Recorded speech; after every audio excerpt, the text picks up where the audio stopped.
ಇಂದೀಗ ಮಾಡಬಾರದಂತಹ ಅನ್ಯಾಯವನ್ನೇ ಮಾಡುತ್ತಿದ್ದಾರೆ. ಪಂಚಮಹಾಪಾತಕಗಳನ್ನೇ ಮಾಡುತ್ತಿರುವವರಿಗೆ ನನ್ನ ದಿವ್ಯ ಸ್ವರೂಪದ ದರ್ಶನ ಆಗಬಾರದು, ಆಗಕೂಡದು.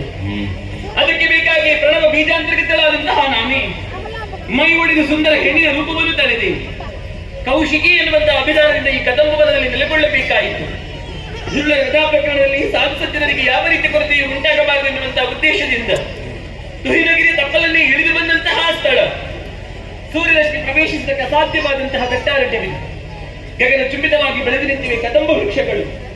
ಇದಲ್ಲದೆ ಕದಂಬವನ ಈ ವನದಲ್ಲಿದ್ದುಕೊಂಡೇ ಎಷ್ಟು ಸಂಹಾರ ನಡೆಯಬೇಕು.